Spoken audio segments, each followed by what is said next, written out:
Hey, it's Melissa. My cat Jack. Jack is joining me today.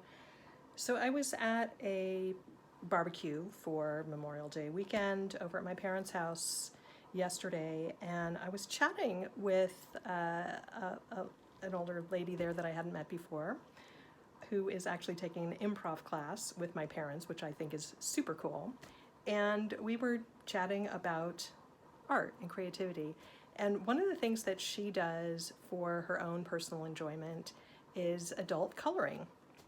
They call it adult coloring, which is always, I don't know, kind of funny to me. But in any case, coloring books, which, you know, was such a big craze for a while there, and it's still really popular.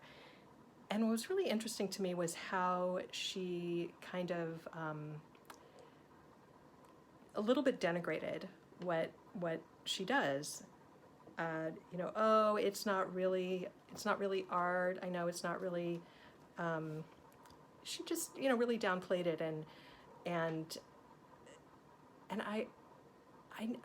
we had this whole conversation about that,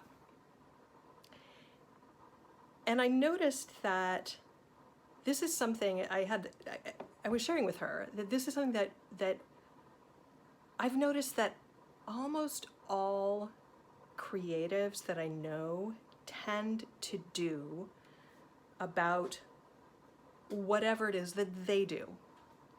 I do it. Whatever form that I'm working in, it's not as good as what someone else is doing.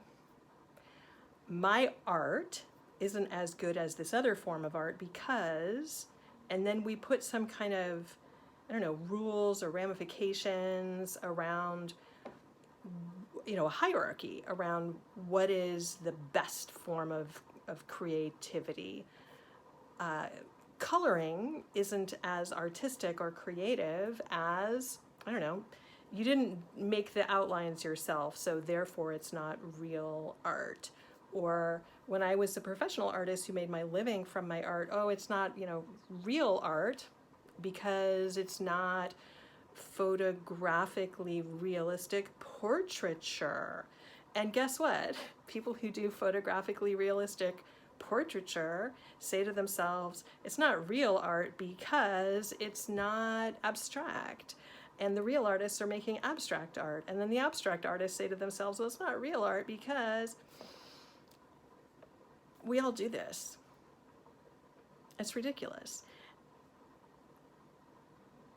There are infinite ways of expressing ourselves through our creativity, and creativity is merely solving problems. Artists solve problems, aesthetic problems, and scientists solve scientific problems, and engineers solve problems related to, you know, engineering.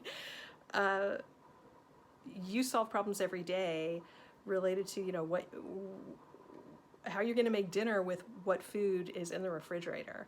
So we're all creative, and there is no, you know, hierarchy of what creativity is better and what creativity is less good. So start to notice where you're doing this to yourself. And when you hear that little voice in your head, that little gremlin voice, then, you know, thank it for its concern and send it off to get a pedicure because it's not helpful. That's all. Have a great day.